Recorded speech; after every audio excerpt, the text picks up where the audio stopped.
Today's video comes to us from Sky News, which is an Australian news company. It gets into the mental capacity or lack thereof of our current president, Joe Biden. So let's get into it. Welcome back to the Friday Showdown. Soon we'll be delving into the latest from the most locked down city in the world. But first, to the US, where the leader of the free world had this important message to impart. There you go, Tim. Thank you. Thank you, pal. AFL-CIO State President. And Jeff Isaacson, United Brotherhood of Carpenters, and Don Finn, IBEW, and Robert Reiter, R-E-I-T-E-R, Reader. You know, if I can digress for just a second, last night I was on the television. I was on the telephone, you know. At any rate. Even with the assistance. Let me intervene. This was a subject, and I didn't know if I wanted to talk about it. It was an issue that had arisen previously. It was something that I had noticed. And I don't hear a lot about it, if anything, on mainstream American news channels. It's like it's certain issues that they won't touch, even if these issues are extremely important, like the mental capacity of your president to take care of the basic needs of a country,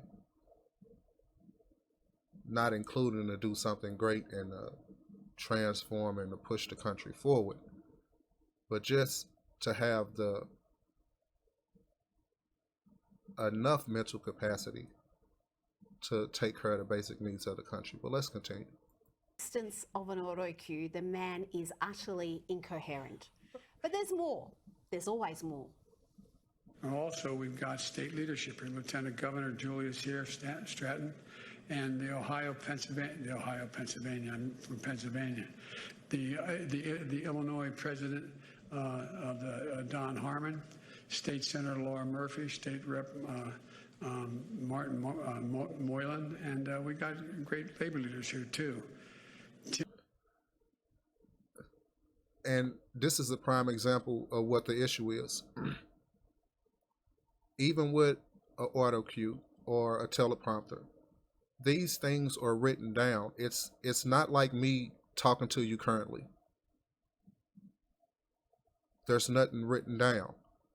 I could write it down, but sometimes it comes out when I just say those words. So sometimes you will hear or I'll say the wrong word in the wrong situation, meaning something else. And so you'll have those instances when it's a freestyle. But for something to be written down and to have the bumbling, the rumbling, the improper pronunciation of words, this speech has been practiced by him, I'm sure, before he went out here and read it. And I'm sure his assistants and speech writers, they're sitting here like, here Joe goes again. Because this is one of the telltale signs of when it's something not quite right upstairs. And it's no knock against Joe Biden, in my opinions, because I don't want to insult someone because they have gotten old or they're getting old and certain diseases or ailments may start affecting them more than previously. They may succumb to different things. So I don't, because he's up there in age, I don't want to insult him because of that. But when you are in charge of a country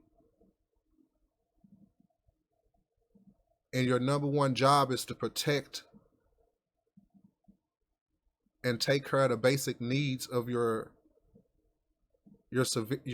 citizens, you need a certain level of mental ability not just to show it on occasion, but to be able to maintain, if not enhance, that certain level of mental capacity. Well, let's continue. Tim, where's Tim? Don't worry, he eventually found Tim. Perhaps Tim can figure out what in God's name the president was trying to say there or here. When you build a charging station, it's like back in the day when my grandpa worked for the American Oil Company back in the turn of the 1920 in that area. They went from state to state convincing people that allow them to put 20,000 gallons of gasoline under the ground. They didn't want them around. It's so much rumbling. It's like playing ping pong. The ball is just bouncing in all kind of directions. You can try to control it, but you can't necessarily control it. And it's like he has these thoughts, and they're right there, and they're happy and fresh and illuminating thoughts for him. You know, reminds him of his childhood and certain people that he holds dear, certain loved ones. And he can't get the full story. He can't remember the year of the actual timeline, the year regarding the timeline. He can't remember what exactly occurred. It's a whole bunch of rumbling, and by the time he gets to the end of it, his conclusion, he feels as if he has told that story perfectly or decently. You know, like it's able to be comprehended. When the general public or whatever particular audience is sitting there like, maybe I got 20% of it. So it's a disconnect there, on top of the fact that he holds the highest land, the highest power in the land. This guy has so much things that he's responsible for, so many important things, including your and my life, that at some point,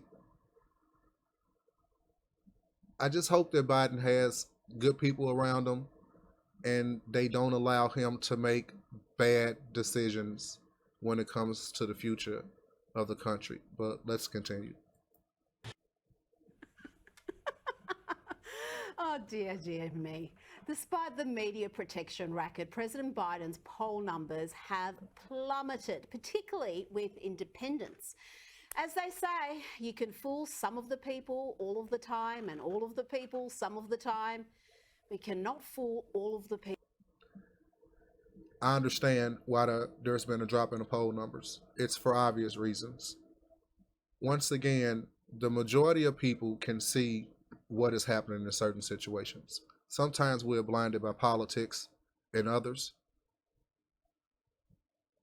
But you can see someone's mental capacity, not necessarily when they're talking or by the way they talk, but in certain situations you can. Because I might say words that might be in the wrong position, or say it in past tense, or use the wrong word incorrectly. And like I say, this is all freestyle, and people backgrounds and upbringings and everything else plays a part in how they communicate and how they talk. So everything necessarily won't be perfect, as if I had some speechwriter, and that's totally okay.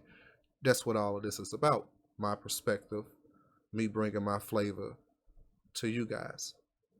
But when Biden has a history of talking and he doesn't hold to that, you know, a history meaning he's been in Congress for a while, he's been a public figure for a while, he has recorded video, recorded audio of him talking, and he has, people expect him to hold to that same level of communication skill that he had when he was younger. The thing is that he's getting older now, and he's being affected by whatever ailments that are harming him, because it's something affecting his ability to talk with any cohesiveness. It's just rumbling. It's scattered. It's like throwing a million balls on the floor and trying to get any kind of pattern out of them. It's extremely random. So it's hard for him to communicate to the voters, to the citizenry in general, what any idea is. It has to be someone else an assistant or a secretary here or a deputy there because he's not mentally capable or of performing a lot of these duties, for holding a lot of for fielding a lot of questions after he gives a speech. Even when he answers the question, it's not together, it's not put together, it's a whole bunch of nothingness that you can really not take any trust or have any belief in what he's saying, even more so when it's an important issue. But the U.S. is facing a lot of